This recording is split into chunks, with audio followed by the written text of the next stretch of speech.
त्याचे साक्षीदार होतो आहे. आपल्यापैकी अनेक असे असतील की जे खूप दिवसांनी सूर्य उगवायच्या आधी उठलेले आहे, जे खूप दिवसांनी सूर्याच्या आधी इकडे आलेले आहे.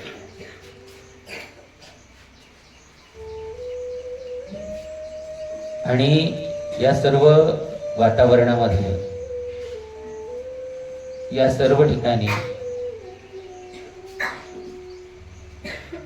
आपण एका सुंदर अशा तत्वावर, जे जगतमान्य आहे, जे अंतिम आहे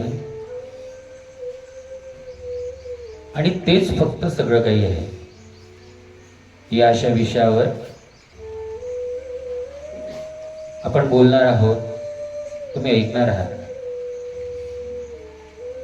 तुम्हा सगळ्यांना माझी विनंती आहे की हे फक्त 15 मिनिटाचं सेशन असतं, ज्याला आपण सुबह का सच म्हणून म्हणतो. म्हणजे येणारे फक्त 15-20 मिनिटं तुम्हाला इकडे बसायचं आहे. त्यामुळे तेवढा वेळ तुम्हाला इकडेच द्यायचा आहे, तेवढा वेळ तुमचं लक्ष इकडे ठेवायचं आहे. जे लक्ष आपलं लक्ष मजबूत करेल, त्यासाठी आपण इकडे बसलेलो आहे. जगातलं सगळ्यात मजबूत आणि सगळ्यात महत्वाचं आणि सर्वश्रेष्ठ तत्व काही असेल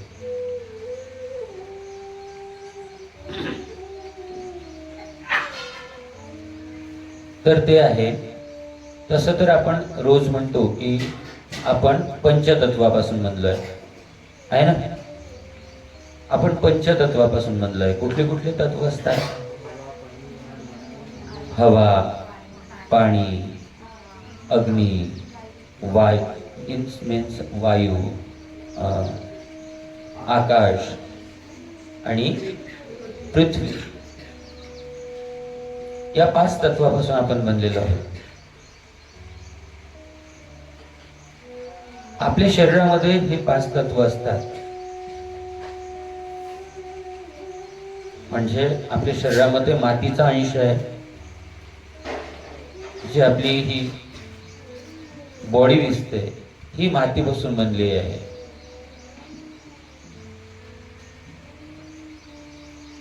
आणि म्हणून कबीर म्हणतात कि माती कहे कुम्हार से तू क्या रोंदे मोय. माती कहे कुम्हार से तू क्या रोंदे मोय, एक दिन ऐसा आएगा मैं रोंदूंगी तोय. कुंभार जेव्हा मातीला तुडवत असते तेव्हाची कल्पना करते कबीर की तू आज मला तुडवतो आहे, पण तुझी जास्त क्षमता नाहीये. एक दिवस असाही येईल की मीच तुला तुडवणार, म्हणजे तू मातीमध्ये जाणार.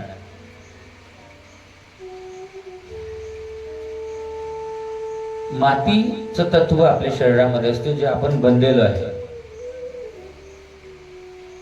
मग कुठली माती लाल, कुठली माती पांढरी, कुठली माती पिवळी. म्हणूनच कदाचित कोणी लाल, कोणी पांढरं, कोणी काळ.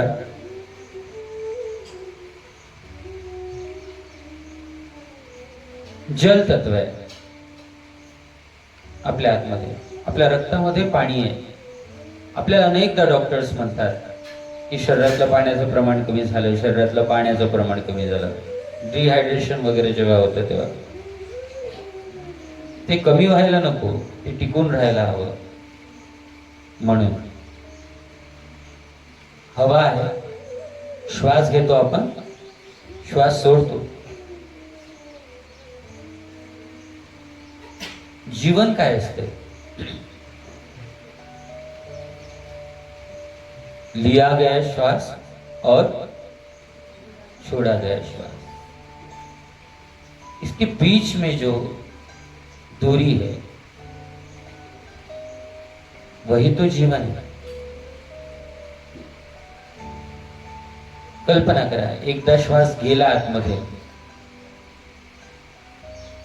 आणि वापसच नाही आला तर? एकदा श्वास सोडला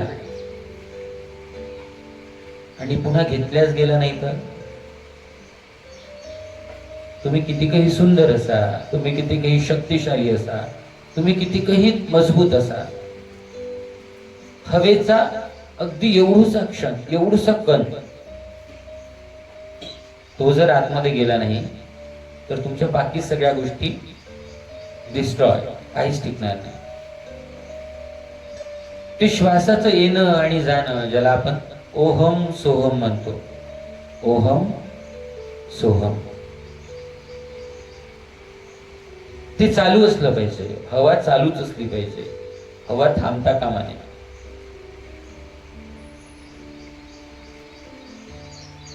जल आहे, वायू आहे, मग आकाश कुठे आहे शरीरामध्ये? तर ही जी शरीराची पोकळी आहे, कारण जिथे जिथे हवा आहे,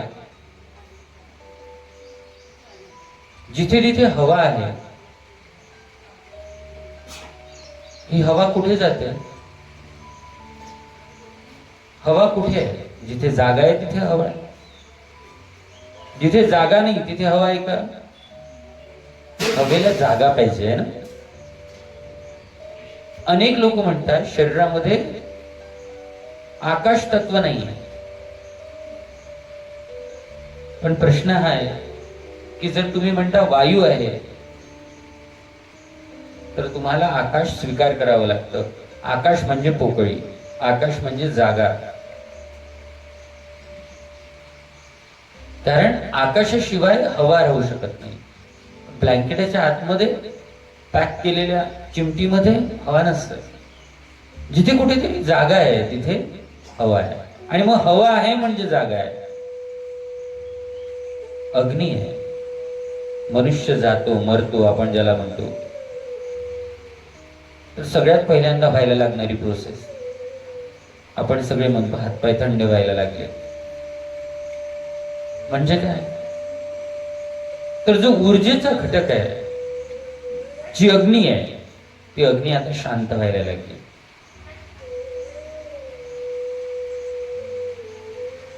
अशा 5 तत्वापासून आपण बनलोय, पण तरीही आपण या 5 तत्वांवर बोलणार नाहीये.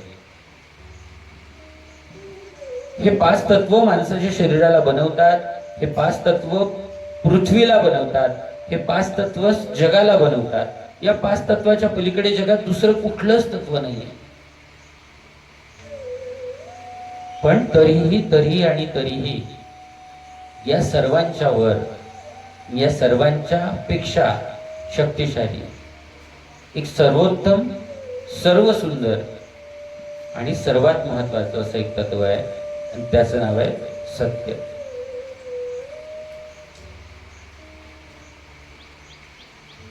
या सत्यावर आपण आज चर्चा करणार आहे, त्याच्यावर आपण बोलणार आहे. सत्य म्हणजे आपल्या समजायला आपल्याला सोपी भाषेत खरं. सत्य म्हणजे खरं, हो ना? आणि असत्य म्हणजे खोटं. जगात तुम्हाला जीवन जगणं सोपी करायचं असेल, जगात तुम्हाला अगदी चांगलं जीवन जगायचं असेल, तर काहीही करू नका. सर्वप्रथम सत्य या तत्वाचा अवलंब करा, सत्याचा स्वीकार करा. जे खरं आहे ते पहिले स्वीकार करा आणि खरंच आपल्याकडून दुसऱ्याला द्या.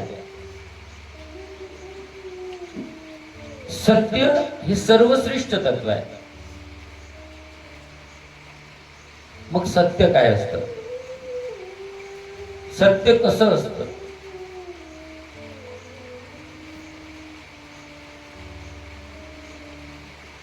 पहिल्यांदा आपल्या जीवनामध्ये आपण जे आपल्या सगळ्यांच्या समजण्यासाठी की आपण जे छोटे छोटे खोटे बोलतो, ते खोटे बोलणं आपण आधी बंद केले पाहिजे. सत्याची सुरुवात तिथून होते. आम्ही गाडीवर बसलोय आणि आम्हाला मित्राचा फोन आला, आम्ही घरीच आहे, निघतोय. कधी येतो? अरे पोचलो अगदी 2 मिनिटाच्या रस्त्यावर आहे. आम्ही घरीच आहे. वेळ लागणार आहे आम्हाला जायला ना. आम्ही सोफ्यावरच आहे. अरे आलो रस्त्यानंच आहे. सहज म्हणतो ना आपण. सहज बोलतो की नाही बोलत? या खोट्याची काहीच गरज नाही. काही गरज होती? मी म्हटलंही असतं माझ्या मित्राला की मी सोफ्यावर बसू नये, आता निघतो आणि 10 मिनिटात पोहोचतो.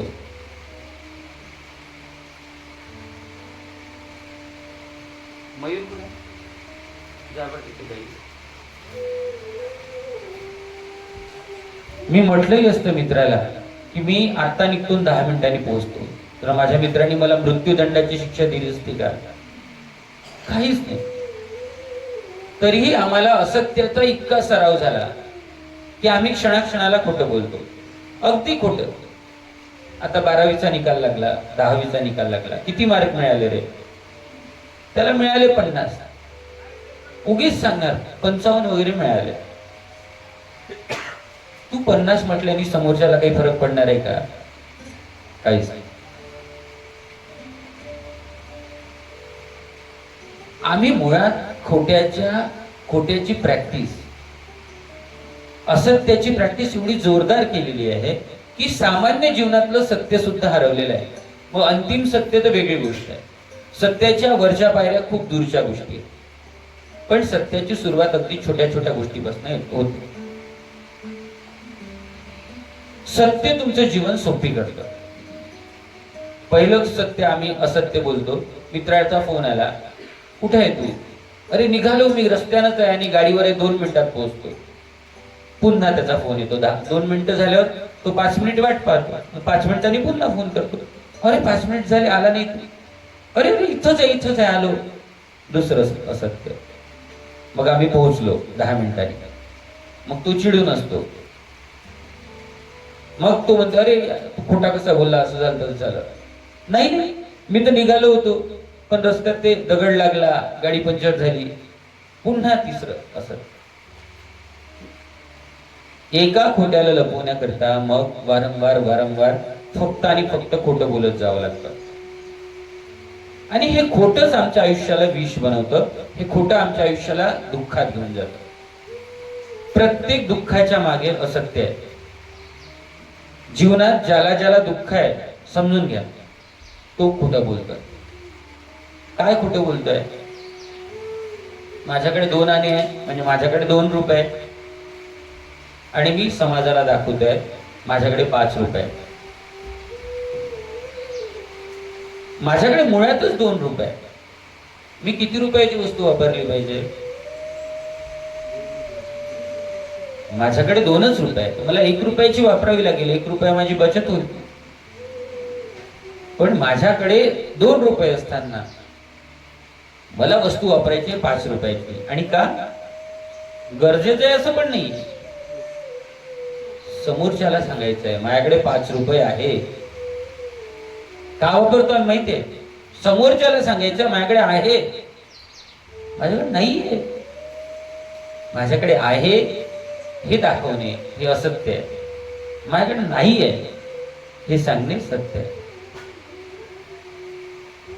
मग हे आहे सांगण्याच्या भानगडीमध्ये आम्ही इतक्या जास्त चुका करून ठेवतो की शेवटी सगळं आयुष्य चूक बनून जातं.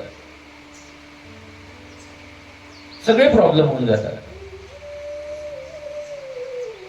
म्हणून सत्य जी गोष्ट आहे, सत्य ज्याला म्हणतो आपण, खरं जे म्हणतो, हे खरं एवढं मजबूत आहे. हे तुम्ही मांडायला शिकले पाहिजे. हे तुम्ही बोलायला शिकले पाहिजे. मला प्रश्नाचं अगदी लहानपणापासून सुरू होते. गुरुजी उभे करतात, सर उभे करतात, आजकाल मॅडम उभ्या करतात आणि मला प्रश्नाचं उत्तर येत नाही आणि विचारतात याचं उत्तर काय? आणि मी तिथून नाटक करायला सुरू करतो. असं वगैरे करून असं करतो ना, असं 5 मिनिट इकडे पहा, आता मला आठवण नाही राहिलं. असं मुळातच मला प्रश्नाचं उत्तर येत नाही. सांगा मॅडमला मला येत नाही, मला सध्या येत नाही, मी उद्या करून येतो. आणि प्रामाणिकपणे उद्या करून जा. इतकं सोपी. मला स्वतःचा हसा येतो. कधीही सरांनी विचारलं की तू होमवर्क केलं का, तर हो हे उत्तर असायचं. आणि मग वही दाखव, वही दिसत नाही, वही हरपली, आत्ताच तर होती, हे त्याच्यावरचं उत्तर असायचं. आता प्रश्न पडतोय की खरं बोललो असतो तर काय फरक पडला असता, सर तरी काय करून घेतात. आणि तशी जी पनिशमेंट मिळायची ती तशीही मिळतेच. पण तुम्ही खरं बोलायला शिका. खऱ्याची एक प्रॅक्टिस आहे, जशी धावण्याची प्रॅक्टिस आहे. तुमच्यापैकी अनेक मुलं मुली प्रॅक्टिस करत असेल. तुम्ही पहिल्या दिवशी धावू शकता का? नाही होत धावायला. हळूहळू हळूहळू हळूहळू तुमचा स्टॅमिना वाढतो. धावता धावता तुम्ही मजबूत होता, मग तुम्ही जास्त अंतर धावू शकता. तशी सत्याची प्रॅक्टिस आहे. आणि म्हणून तुम्ही खरं बोला, तुम्ही खरं बोला, तुम्ही रोज खरं बोला. ही प्रॅक्टिस तुम्ही करा. मी तुम्हाला सांगतो, तुम्ही रोज खरं बोला, रोज खरं बोला. आणि जास्त दिवस नाही, 1 महिना नित्य नियमाने खरं बोला. प्रयत्न करा की ठरवून तुमच्या बोलण्यात कधीच खोटं येणार नाही. मी फक्त 1 महिन्याची गोष्ट करतोय. तुमच्या बोलण्यात एकही शब्द खोटा येणार नाही अशी महिन्याभराची प्रॅक्टिस करा. मी तुम्हाला शाश्वत करतो, मी तुम्हाला आत्ता विश्वास देतो की तुम्ही 1 महिना तुम्ही जर खरे बोललात तर 1 महिन्यानंतर तुम्ही बोललेलं खरं व्हायला लागेल. आपण ऐकलेलं आहे, ते महाराज, तो बुवा, तो व्यक्ती, तो बोललो की खरं होतं. ऐकलंय की नाही ऐकलंय? ऐकलं ना आपण, त्यांनी बोललं की खरं होतं. रॉंग आहे, ते खरंच बोलतात. कळलं का? त्यांनी बोललेलं खरं होत नाही, ते खरंच बोलतात. त्यांची प्रॅक्टिसच करायची असते. खोट्याचा अंदाज कसा येतो आपल्याला सांगा बरं? खोट्याचा अंदाज कसा येतो? तुम्ही हे नाही ऑब्झर्व केलं कधी की त्यांचं जसं बोललेलं खरं होते तसंच आपलं बोललेलं खोटं पण होते ना? तुम्ही याचा दुसरा भाग अनुभवला का? तुम्ही याची दुसरी बाजू पहा. जसं आपण म्हणतो की त्या व्यक्तीने बोललेलं खरं होते, तसंच आपण बोललेलं सतत खोटं होते. हे पण तर सत्य आहे ना? हे पण सत्य आहे ना? मग जसं त्यांनी बोललेलं खरं होते तसं आपण बोललेलं खोटं होते, असत्य होते. या गोष्टीचं प्रमाण काय? या गोष्टीचं कारण काय? कारण मी रोज खोटं बोलतो, त्यामुळे मला अंदाजच असते की मी जे बोलणार आहे ते खोटंच आहे. ठरवून आम्ही खोटं बोलतो. होमवर्क केलं का? नाही, मी हो हो म्हणणार. आणि मला माहित असतं हे खोटं आहे, ऐकणाऱ्याला माहित असतं हे खोटं आहे, म्हणून ते खोटंच राहणार. होमवर्क तुमचं कधीच होणार नाही. होमवर्क होईल का? सराव होऊन जाते, खोट्याचा सराव होऊन जातो. तसाच खऱ्याचा सराव करा. तुम्ही खरं बोला, तुम्ही खरं बोला. मी तुम्हाला शाश्वती देतो, एक दिवस असा येतो की तुम्ही बोललेलं खरं व्हायला लागतं. मग तुम्ही जे बोलाल तेच खरं होईल. का होईल? कारण तुमच्या शब्दांना, तुमच्या बुद्धीला आणि तुमच्या मेंदूला अंदाज येतो काय खरं होणार आहे. कारण आपण खोटे बोलत नाही, आपण खऱ्याची प्रॅक्टिस करतो. प्रॅक्टिस आपल्याला परफेक्ट बनवते. Practice makes man perfect. सत्याचा प्रयोग करा. आणि म्हणून गांधींनी आयुष्यभर सत्याचे प्रयोग केले. आणि गांधी म्हणतात, गांधीजींचं फार सुंदर वाक्य आहे. गांधीजींना लोक विचारायचे की, गांधीजी म्हणायचे की ईश्वर सत्य आहे. काय म्हणायचे? ईश्वर सत्य आहे. ते नेहमी असेच म्हणायचे, ईश्वर सत्य आहे, ईश्वर सत्य आहे. आणि मग कालांतराने जेव्हा त्यांनी प्रॅक्टिस केली, सत्याची प्रॅक्टिस केली, खऱ्याची प्रॅक्टिस केली, आणि गांधी स्वतःला चेंज करतात. म्हणजे स्वतः कोड केलेलं ईश्वर सत्य गांधींनी म्हटलं. आणि मग गांधीच काही दिवसांनी म्हणतात ईश्वर सत्य नाहीये, तर सत्य सत्य ही ईश्वर है. गांधी म्हणायचे ईश्वर ही सत्य है. आणि मग गांधींनी स्वतःलाच बदलवलं आणि स्वतःच वाक्य त्यांनी स्वतः दुरुस्त केलं आणि त्यांनी म्हणालं सत्य ही ईश्वर आहे. जगात देव वगैरे काही कल्पना नाहीये. जगात वेगवेगळ्या नावाने प्रसिद्ध असणाऱ्या कुठल्याच कल्पना जगात अस्तित्वात नाहीये. जगात एकच गोष्ट आहे, ती गोष्ट आहे सत्य. सत्यच देव आहे, सत्यच ईश्वर आहे. हे डोक्यात ठासून भरून घ्या. विविध धर्म संप्रदाय तुम्हाला वेगवेगळ्या गोष्टी सांगण्याचा प्रयत्न करेल, पण ती जी अनुभूती त्या व्यक्तीला आली ती सत्याची अनुभूती होती. आणि म्हणून तुम्हाला देवाच्या जवळ जायचं आहे, तुम्हाला जीवनात काही प्राप्त करायचं आहे. हे सो कॉल्ड जे धर्म आहे, सो कॉल्ड जे जाती आहे, सो कॉल्ड जे संप्रदाय आहे, सो कॉल्ड जे ईश्वर आहे, सो कॉल्ड जे अल्लाह आहे, ईश्वर आहे, समथिंग समथिंग जे काही आहे,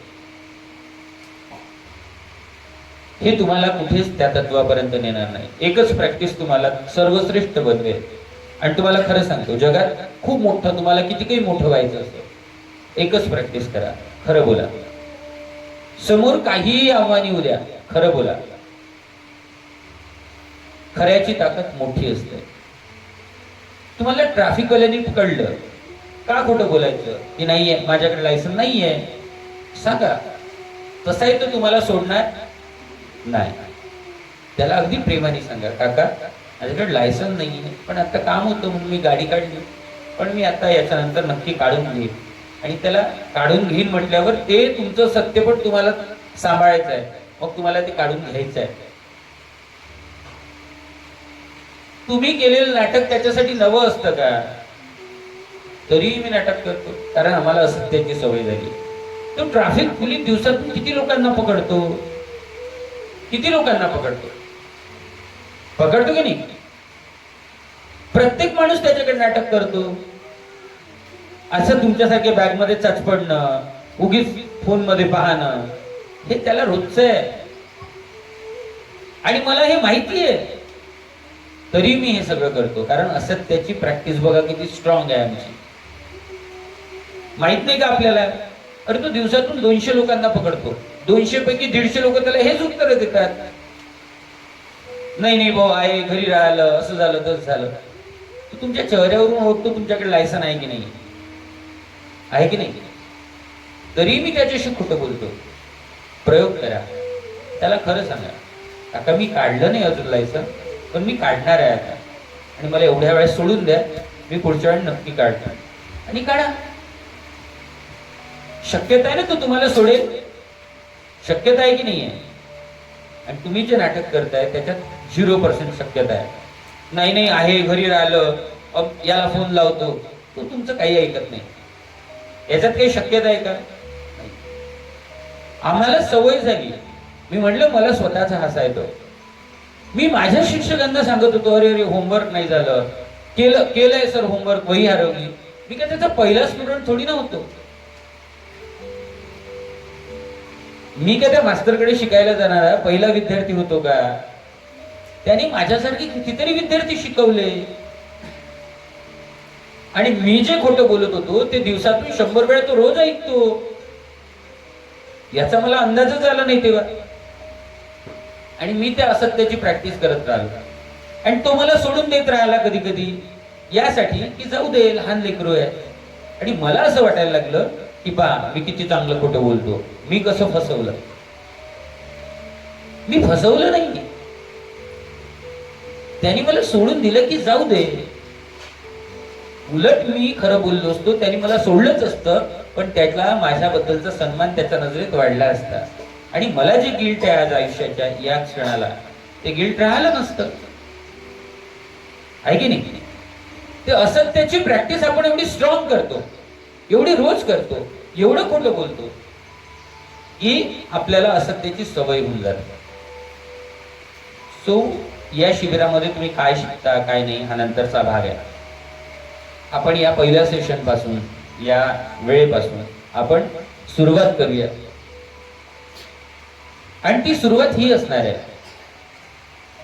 की मी खोटं बोलणार नाही. इथे जीवना मरणाचा प्रश्न थोडी आहे. आम्ही आमच्या आईशी खोटं बोलतो, आम्ही आमच्या मित्रांशी खोटं बोलतो, आम्ही ज्यांच्यावर प्रेम करतो त्यांच्याशी खोटं बोलतो. न्यायालयातला खटला आहे का? एक वेळेचा स्वीकार करेन मी की म्हणजे कोर्टामध्ये तुम्ही गेले आणि आता तिथे खटला चालू आहे बा, आणि मग तिथे खोटं नाही बोललं तुम्हाला फाशी शिक्षा आहे. इट्स ओके, तुम्ही बोलले तर मी मान्य तरी करेल. ओके ठीक आहे बाबा, आपण सामान्य माणसा एवढी ताकद नाही आपल्यात. पण साध्या मी माझ्या आईशी खोटं बोलतो, काही घेणं देणं नाही, काहीच करत नाही ती, काहीच करत नाही. काय करते आई? बडबड करत 2-4 मिनिटं, 1-2 शिवाय दिली. तशाच तुम्हाला कशाही देणार आहे ती. त्याला काही कारण लागतं का? आईच्या शिवाय ऐकायला काही कारण लागतं का? काहीच नाही लागत. ते तुम्ही चांगलं केलं तरी देणार आहे, आणि तुम्ही नाही केलं तर ती देणार आहे. पण तरी मी खोटं बोलणार. का खोटं बोलायचं? मित्राशी बोलतोय, एखादी मुलगी आहे आपल्या बॉयफ्रेंड सोबत बोलताय फोनवर, आई आली तिकडनं, काय करत? काही नाही, बस हे मी प्रॅक्टिकल विचारत होती, हे माझ्या मैत्रिणीचा फोन आला होता. अरे मूर्ख आहे तू, तुझी माय 2 लेकराची आई आहे, तुला कळते का? तू जेवढी आहे तेवढी ती कधीच होऊन गेली आहे. तू जे करते हे सगळं तिच्या आयुष्यात कधीच होऊन गेलंय. एवढं कळत नाही का आपल्याला? फोनवर आम्ही चॅटिंग करतोय आणि बाबा आले विचारते काय करतोय? काही नाही, अभ्यासाचं करतोय. अरे तुम्हाला दुरून तुमचे एक्सप्रेशन पाहून ओळखतो तो की तुम्ही कोण करताय, चॅटिंग करताय, कोणाशी करताय. खरं बोला, सांगा. आई मित्र आहे माझा, बोलत होती थोडीशी. 5 मिनिट बोलते आणि ठेवते फोन. काय म्हणणार आहे आई? काय म्हणणार आहे? नड्डी पिचकणार का? जीव घेणार का? तिला वाटलं असतं तुम्हाला बसवेल, समजावून सांगेल की बाई असं करू नको, चांगलं नसतंय. तुमची काही बाजू असेल तर तुम्ही सांगा, आणि तुमचं खरं नसेल तर तिचं स्वीकार करा. तुम्ही म्हणलं की बाबा थोडस मित्रासोबत मैत्रिणीसोबत बोलत होतो 5 मिनिट, पण आता ठेवून दे. काय करेल बा? काय करेल? मारून टाकेल. रागात असेल तर तुमच्या शिव्या देईल. पण जे मी खोट्याची प्रॅक्टिस करतोय, जे मी खोटं बोलतोय, हे त्रासदायक आहे. मी माझ्या संदर्भात तरी सांगू शकतो. मुळात त्रागा नसतोच या गोष्टीचा की मुलं काय करतात. मुलात त्रागा या गोष्टीचा होतो लोकांना, पालकांना, की मुलं आपल्याशी खोटं बोलतात. तुम्हाला समजायला पाहिजे. आणि आपण खोटं कोणाशीच बोलू शकत नाही. जगात कोणी मूर्ख नाही. आपल्याला फार आनंद होतो की आपण कोणाला तरी फसवलंय, पण त्या आनंदात काही मजा नाहीये. आणि म्हणून समजून घ्या, खऱ्याची प्रॅक्टिस करा. सत्यावर बोलायला खूप काही आहे, पण ते तुम्ही समजणार नाही. म्हणून आपल्या आयुष्यापुरतं आपण समजूया, आणि ते एवढंच आहे की रोज खरं बोला, ठरवून खरं बोला. जसं ठरवून खोटं बोलतो ना, आपण किती प्रॅक्टिस करतो माहितीये तुम्हाला खोटं बोलायची. घरून निघताना ठरवतो की तिथे जाऊन काय बोलायचंय, आणि ते बोलणार जे आहे त्यातले 99% सगळे शब्द खोटे राहणार आहेत. याची प्रॅक्टिस करून आपण, खोटं किती सोपी आहे. खोटं बोलायला विचारच करावा लागत नाही. अर्धा वेळ आपला खोटं बोलण्यात जातो. खरं बोलायला विचारच करावा लागत नाही. मी असा आहे, मी जसा आहे तसा दिसायला काहीच फरक नाही. मी नाही आहे तसा दिसण्यासाठी मग तुम्हाला त्या मोबाईल मध्ये वेगवेगळे ऍप्स शोधावे लागतात. आणि जसा आहे तसा दिसायला असं सरळ फोटो काढता येतो, आहे की नाही? म्हणजे खोट्याची प्रॅक्टिस किती कठीण आहे बघा बरं. ऍप्स काढा, ते शोधून काढा, त्याच्यात फोटो काढा, मग ते काढल्यानंतर त्याच्यावर आणखी काही प्रयोग करतात. आणि खरं सरळ क्लिक केलं, ओके, सरळ क्लिक करा, सरळ खरं बोला, बिनधास्त बोला. सत्याची प्रॅक्टिस तुम्हाला मजबूत करेल. तुम्ही लक्षात घ्या, मी सांगतोय ते गंमत नाहीये. सगळ्यांनी ठरवून प्रॅक्टिस चालू करा. मी खोटं बोलणार नाही. चुकलं माझ्या हाताने, चुकलं. जे चुकलं त्याची शिक्षा उपभोगा.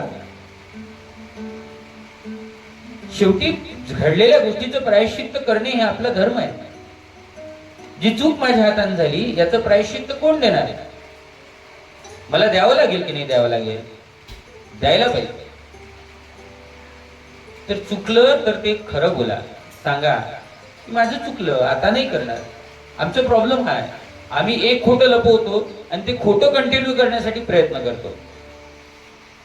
असं नाही. खरं बोला आणि खरं कंटिन्यू करायला प्रयत्न करा. इतकं सोपी आयुष्य आहे. तुम्ही कल्पना करा, तुम्ही खरंच खरं बोलून पहा, मनातलं सगळं दडपण निघून जातं. आयुष्यात मनावर मॅक्झिमम दडपण हे खोट्याचंच आहे. आईशी खोटं बोलली, बाबांशी खोटं बोलली, मित्राशी खोटं बोललो, सगळ्यांशी खोटं बोलतो आणि सगळ्यांपासून खरं खरं लपवून ठेवलं आम्ही, आहे की नाही? जे खरं आहे ते आम्ही आमच्या मित्रांना, मैत्रिणीला, आईला, बाबाला, सख्यांना, प्रेम करणाऱ्यांना, आमच्या प्रियकराला, आमच्या प्रियसीला सुद्धा आम्ही सांगितलं नाही, आहे की नाही? आणि त्याचं सगळं दडपण घेऊन आपल्याला जगावं लागतं. रोज लपवा, रोज लपवा, रोज लपवा. किती दिवस हा त्रास सहन करायचा आणि का करायचा? खरं बोल, कळलं का? आणि म्हणून सत्य हे अंतिम आहे, सत्य हे सर्वश्रेष्ठ आहे, सत्य हेच ईश्वर आहे आणि सत्यापेक्षा श्रेष्ठ काहीच नाही जगात. त्यामुळे सत्याचा प्रयोग करा. गांधींनी केले तेवढ्या मोठ्या लेवलला करायची पण गरज नाही, किंवा आणखी अनेकांनी केले. गांधींचं आपल्याला नाव आत्ताच्या म्हणून माहिती आहे. भगवान बुद्धांनी केले, पैगंबरांनी केले, अनेक आहेत. हरिश्चंद्रांनी केले, रामाने केले.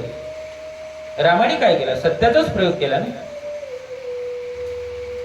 राम कोण होता? राम राजाचा मुलगा होता, है ना? दशरथाचा मुलगा कोण होता? राम होता. आणि कैकेयीला वचन कोणी दिलं होतं? दशरथाने दिलं होतं. कैकेयीला दशरथाने वचन दिलं की मी तुला वचन देतो की तुला जे काही तीन वर पाहिजे ते माग. ती कैकेयी हुशार होती, तिने तेव्हा मागितले नाही आणि म्हणले की जेव्हा मला काम पडेल तेव्हा मी मागेन. आता या दशरथाला प्रेम होतं आणि पण हे असत्य होतं. खरंच कोणी मागितलेलं आपण देऊ शकतो का? आणि दिलं तर त्रास होतो की नाही? कशाला म्हणायचं तू मला माग?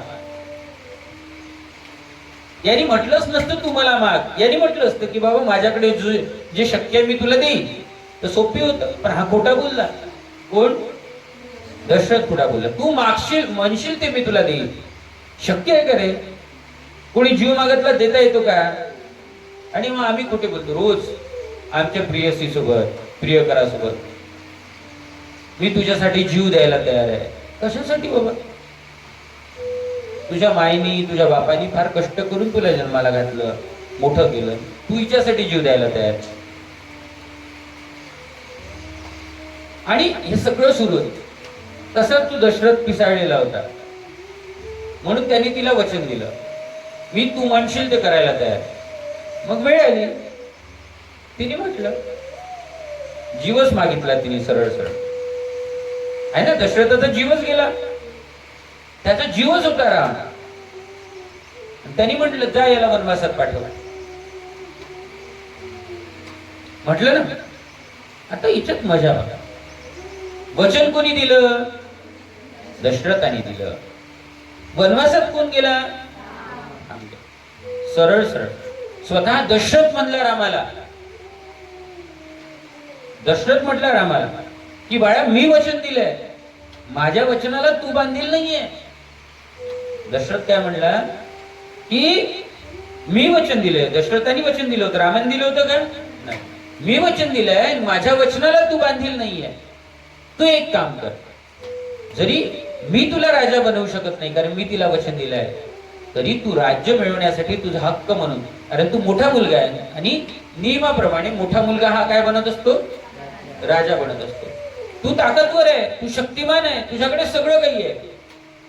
तू एक काम कर, मोठा मुलगा म्हणून आपल्या ताकदीने तू माझ्या राज्यावर हमला कर आणि तू माझ्याशी लढाई कर. जरी मी तुला देऊ शकत नाही तरी जिंकून तू राज्य घेऊ शकतो. रामासोबत लढायला एकही सैनिक तयार नव्हता. अयोध्येतला कोणी रामासोबत लढणार होता का? रामाने फक्त शस्त्र उचललं असतं आणि म्हणलं असतं की मला राज्य पाहिजे, त्यासाठी मी बंड करतोय. सगळी सेना रामासोबत गेली असती, राम राजा झाला असता. पण तसं नाही झालं. रामाने वनवास स्वीकार केला, तर रामाने सत्य स्वीकार केलं. मी नाही दिलं, पण काहीही हो, हे कुठल्या तरी पद्धतीनं माझ्या वडिलांनी दिलेले शब्द आहे, वचन आहे की नाही? ते सत्य व्हावं, ते खरं व्हावं. आणि म्हणून त्या वचनासाठी, त्या सत्यासाठी रामायण घडतं. आम्हाला काय वाटतं माहितीये? सीतेसाठी रामायण घडतं. सीतेसाठी रामायण घडत नाही. किंवा राज्यासाठी रामायण घडवलं का? अयोध्येचा राजा व्हावा म्हणून रामाचं रामायण झालं का? नाही झालं. रामायण झालं सत्यासाठी. सत्य प्रस्थापित व्हावं. एका वचनासाठी, खऱ्यासाठी एक मनुष्य आयुष्यात किती यातना सहन करू शकतो याचं प्रतीक म्हणजे रामायण आहे.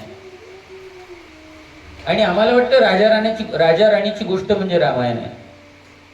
आमच्यासाठी गोष्टच आहे ना. एक राजा होता, एक राणी होती, ते फिरायला गेले, मग तिला उचलून नेलं, मग तिला सोडवायला त्यांनी हमला केला, तिला सोडून आणलं. मग ते आमचं रामायण कुठे समाप्त होतं? ते गादीवर बसले. गादीवर बसणे हे रामायण नाहीये. सत्य प्रस्थापित करण्यासाठी आयुष्य झिजवणे म्हणजे रामायण. जे खरं आहे, जे दिलेलं वचन आहे, जे बोललो ते खरं करण्यासाठी. आपला प्रॉब्लेम आहे की आम्ही खोटंच बोलतो आणि खोटं खरं करण्याच्या मागे लागतो. म्हणून खरं बोला आणि खरं करा. मी नाही केलं होमवर्क, मी नाही केलं, पण मी करणार आहे, मग करायचं मागे लागा. एवढं सोपी आयुष्य आहे, इतकं छान आयुष्य आहे, इतकं मस्त आयुष्य आहे. आम्ही त्याला खोटा नावाचा घटक अंदर घातला, असत्य नावाचा घटक आतमध्ये घातला. ते आयुष्य काय केलं? स्पॉइल केलं, खराब केलं, आहे की नाही? तर ट्राय करा, प्रयत्न करा, पुन्हा प्रयत्न करा. एका दिवशी होणार नाही. मी तुम्हाला सांगतो, आपल्याला असत्याची सवय एवढी झाली आहे, खोटं बोलण्याची सवय एवढी झाली आहे की आम्ही एकाएकी मी सांगितलं सहज खोटं बोलतो. सहज माहितीच तर आम्हाला हे खोटं, आपण बोलतोच, सवयच जाईल. आलोच, दिलोच, काहीही खोटं. म्हणजे आम्ही 10 शब्द बोलत असतो, त्यातले 9 शब्द आम्ही खोटे बोलतो, एकच शब्द खरा बोलतो. आहे ना? आपल्याला सराव झाला. हा सराव बंद करा. आधी सत्याचा सराव सुरू करा आणि तुम्ही बघा तुमची पर्सनॅलिटी कशी अशी चमकायला लागते. हळूहळू ती ग्लो व्हायला लागते. शेवटी हे जे लोक, ज्यांच्या जाऊन लोक पाया पडतात, आत्ताचे नाही म्हणत, जे लोक मोठमोठाले झाले, हे कशाने मोठे झाले? हे सत्याच्या प्रयोगांनीच मोठे झाले. हे खरं बोलले म्हणून हे लोक मोठे झाले.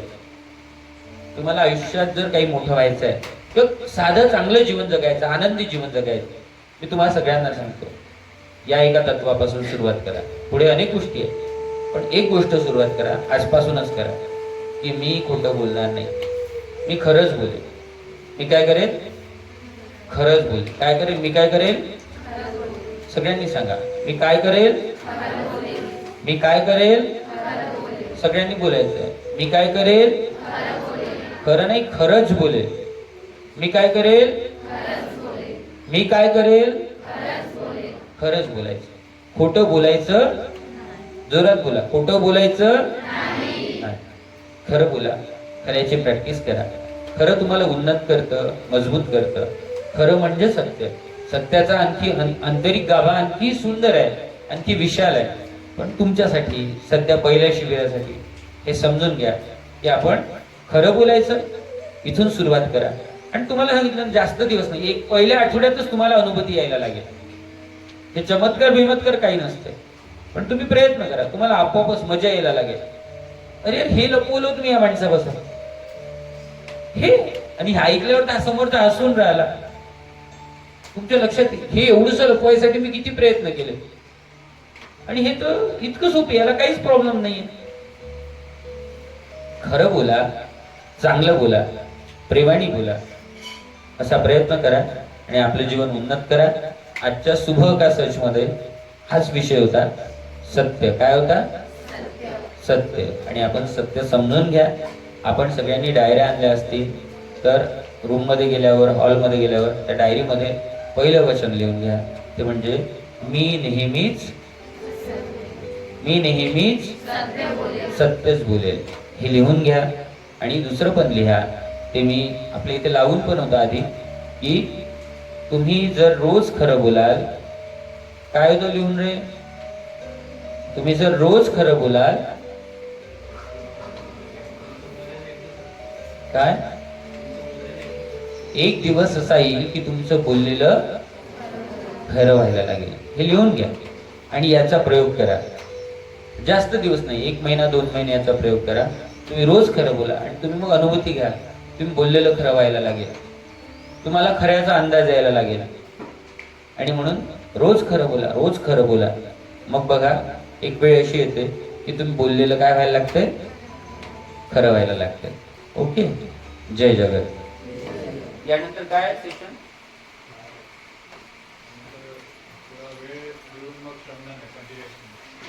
श्रमदान आहे. त्याआधी एक 15 मिनिटं वेळ आहे ना आपल्याकडे? 7 वाजले. सगळेजण फ्रेश होऊन आलेले आहे ना? ओके. राकेश, काही पाऊस नाही आहे, असं थोडं थोडंच आहे. इथेच फील येते पिनांमध्ये, पाऊस नाही आहे. नाही नाही, घेऊन जाईल ना, थकले नाही तर ह्या त्रास देतील आपल्याला.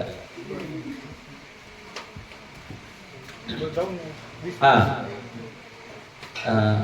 हे राकेश दादा आहे. की कोण यांचा परिचय करून देतो. हे राकेश काळे माझे मित्र आहेत आणि एअरफोर्स मध्ये अधिकारी होते, आत्ता रिटायर्ड होऊन आलेले ते. आणि त्यांचं एअरफोर्स मध्ये होतं ग्राउंड ट्रेनिंग इन्स्ट्रक्टर. जे जे युद्ध करताना तुम्हाला आपले सैनिक दिसतात, त्यातले अनेक एअरफोर्सचे लोक त्यांनी तयार केले. त्यानंतर हा स्वतः फार क्रेझी माणूस आहे, त्यामुळे याला माउंट क्लाइम्बिंग जे म्हणतं, पहाड पर्यार म्हणजे गिर्यारोहण आपण ज्याला म्हणतो, म्हणजे आपण पर्वतावर चढणे, त्याचा खूप भयंकर शौक आहे. देशातले सगळे मोठमोठे शिखर तो चढला. फक्त देशातलेच नाही तर जगातलं सगळ्यात मोठे शिखर तिकडे, सगळ्यात कठीण शिखर ज्याला म्हणते, तर अंटार्क्टिका जे आहे, जिथे बर्फच आहे, तुम्हाला सगळ्यांना माहिती आहे ना, त्या बर्फाच्या तिथे दक्षिण ध्रुवावर आहे ना, उत्तर ध्रुवावर अगदी तिथे फक्त मायनस काय कितीतरी सेल्सिअस आपलं तापमान असतं, बर्फ असतो सगळं तिथे. माउंट विल्सन म्हणून एक पर्वत आहे, मोठा पर्वत. त्या पर्वत चढून तो आला. आज जगात मोजके लोक आहे तो पर्वत चढलेला, आणि ते सगळं केलेलं आहे. तो माझा मित्र आहे. आपल्या इथले पण काही मुलांना तो कळसुबाई शिखरावर घेऊन गेला होता. तर असं सगळं आहे. आणि आता तो तुमच्याशी 1-2 मिनिटं बोलेल आणि त्यानंतर तुम्हा सगळ्यांना तुम्हाला जायचं याच्यासोबत, त्यांना चढवून खाली वापस घेऊन या. त्यानंतर आपल्याला श्रमदानाच्या याला जायचं आहे. ठीक आहे. एक तुमची एक्सरसाइज होईल, तुम्ही फिरूनही याल आणि चढायचं इकडनं, आणि इकडून चढवा आणि वर न्या आणि वरून खाली उतरवा. ठीक आहे.